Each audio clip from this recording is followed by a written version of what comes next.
Cupid's Arrow, the card that promises love but only delivers pain. This card has been friend-zoned from the decks of players for years, and only brings frustration, regret, and sadness to anyone foolish enough to run it. What seems to be a game-changing legendary card on paper amounts to pure unfiltered disappointment in practice. That's right, today we're going over why Cupid's Arrow sucks to use. We'll also cover this card's tragic balancing history, and most importantly, how to fix the mess.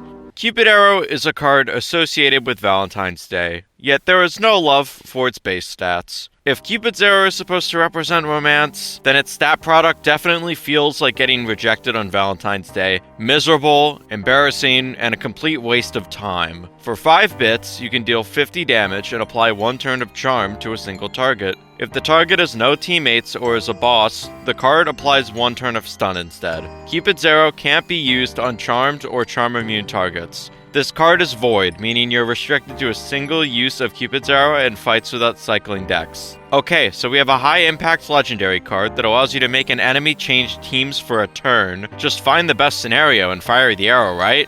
Wrong! Its base damage is pitiful for the cost. We're talking Arcane Blast damage for a legendary and void card that costs 1 more bit. If you want reliable high damage from a range, why not use actual deck staples like Unstable Bolt and Dynamic Bolt? With Unstable Bolt not just doing more damage than Cupid's Arrow, but also costing 3 bits and not having the Void subtype. Oh, but Cupid's Arrow applies Charm, so the middling damage is fair. Well, you might want to put a pause on that for the next section, because I have some choice words for the current state of Charm on Cupid's Arrow. Cupid's Arrow's Charm effect might be the only mechanic in Hexaria that feels like it's working harder for your opponent than for you. Charm whispers sweet promises of control to you, but when it's in your hands, all those promises turn out to be lies. That's right, just the Charm effect gets a section in this video. It sucks that much. So what does Charm do again? Let's go back to 2019 first to see Charm's origins. Upon a combatant getting charmed, that combatant switches teams to whoever applied the charm effect for however many turns the charm effect has on it. After charm expires, the combatant will go back to its original team. This initial version of charm had a lot of interesting tech to it that let players get creative. You could really use Cupid's Arrow in 2 ways in PvE, and they were both equally viable.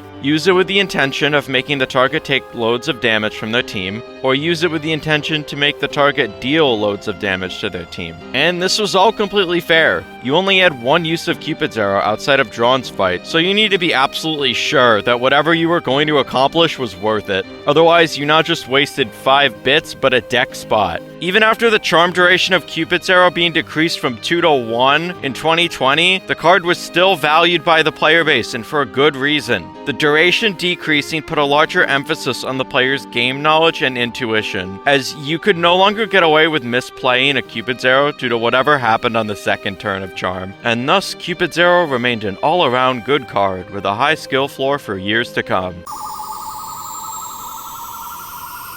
Nah, I'm just messing with you. What I just said all changed in the May 21st, 2022 balance patch. Charm went from one of the best effects in the game to a glorified lol cow. And what was that change? Any instance of attack damage above 0 instantly removed Charm from the target. Oh, but look! Its attack damage was buffed from 45 to 50. That's totally fair. Look me dead in the eyes and tell me this wasn't a PvP-based change. Remember those 2 equally balanced options players had with Charm tech? One got gutted and another removed entirely. First off, what got gutted? Using Cupid's Arrow with the intention of making the target deal damage to its team means they have to go an enemy's turn without taking any attack damage. And most enemies in Hexaria have multiple attack options in their deck. With most PvE fights being a 4v4, a charmed combatant is bound to take attack damage and show Cupid's Arrow for what it really is, a worse Arcane Blast. Oh, but this change helped out fighting enemies which applied Charm. And how many permanent enemies in Hexaria currently use Charm? Nicole Rin with Mind Control. And that's it. Is it even worth making this argument when Breakup exists entirely to remove Charm? The situation got worse when Charm was, quote-unquote, buffed to only be removed after taking 12 times the duration of Charm and attack damage, instead of anything above 0. This did absolutely nothing for Cupid's Arrow, as most enemies have attacks that, you guessed it, deal 12 or more attack damage. The only thing this change accomplished was making mind control even more insufferable, as the damage you'd have to deal to break the charm is now a whopping 36. Okay, so making charm targets attack their team got gutted, but there's no way using charm targets with the intention of them taking damage got completely removed. Single target attacks will always deal damage to combatants if they're on the targeted hex, even after they're uncharmed. Not quite. More recent cards like Burst Flare have anti-team kill targeting where they won't do anything. And don't get me started about AoE attacks, which, save for a few cases, all have anti-team kill targeting. An Arcovian Knight gets hit by a Rapier Thrust and therefore takes 0 damage to the Arcova Bolt afterwards. What great value for a 5-bit Void legendary card. Oh, but look at all those bits on the enemy team wasted towards dealing no damage with their AoE attacks. Use literally any confusion option if you want to do that. Most of them are cheaper, aren't void, and have a lower rarity. And don't even get me started about the 5% or greater chance for NPCs to use their lowest cost card instead of the card you intended to see them use by paying 5 bits, which throws even more luck into the equation. What was initially a fair test of game knowledge and intuition to notice a favorable scenario and then strike when the iron is hot devolved into a more or less guessing game that almost always results in the charm going to waste. 5-cost legendary card, by the way. Cupid's Arrow has been balanced so many times that you'd think it was part of a circus act, not a card game. Put the card in Circus of Curses where it belongs, not the Valentine's event. I was initially going to have a whole thing about the state of guards balancing in that video, but passed on it because it really just boiled down to the card being released in a time of PvP balancing. Cupid's Arrow doesn't get that treatment. Cupid's Arrow has gotten more changes than Core Infliction and can't manage to be in a balanced state today. Less truly is more. With Guard's attempt at changing it in 2022, you could at least see a vision in what it would accomplish, despite it unfortunately failing to live up to expectations. Now what did Cupid's Arrow get again in 2022? 45 to 50 damage. Nothing addressing the main deal breaker of why this card goes unused time and time again. If you want a hard-hitting attack that heavily disrupts the enemy, you don't have to wait for Love and Pain to get it. You don't even have to reach endgame to get it. Just go to Sentinel Hill and spend 600 gold for Mace Smash,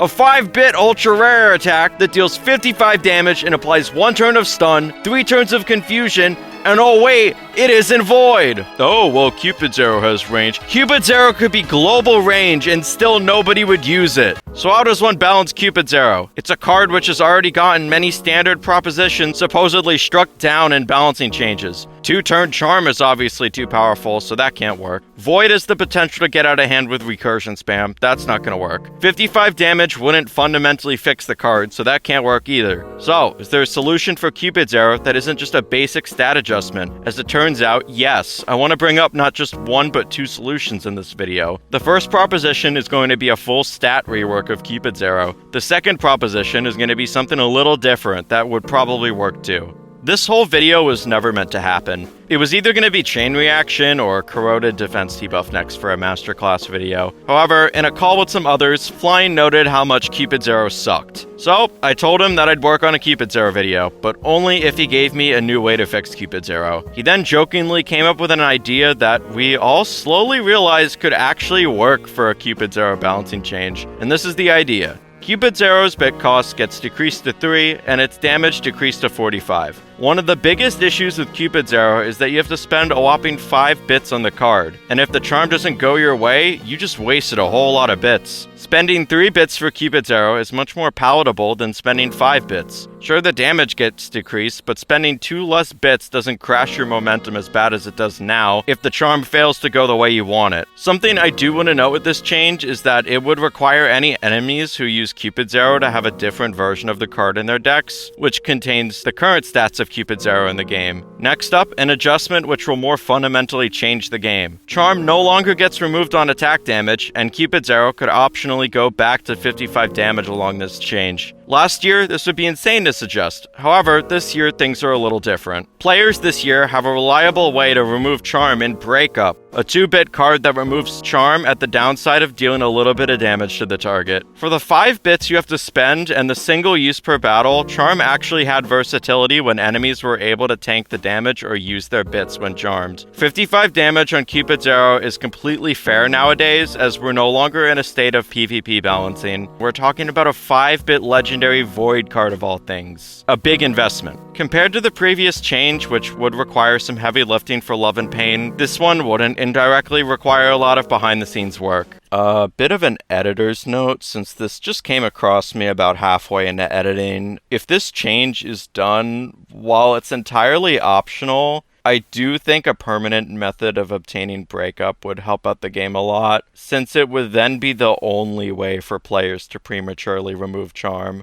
Cupid's Arrow has been in a balancing mess for a few years as of now, with it almost always giving the player horrible output out of their control, containing an effect that's been potential balance to the moon and back, and a balancing history that makes you think what really could have been for the card. I hope that bringing this card up can spark some discussion and potentially a key change for it. See ya.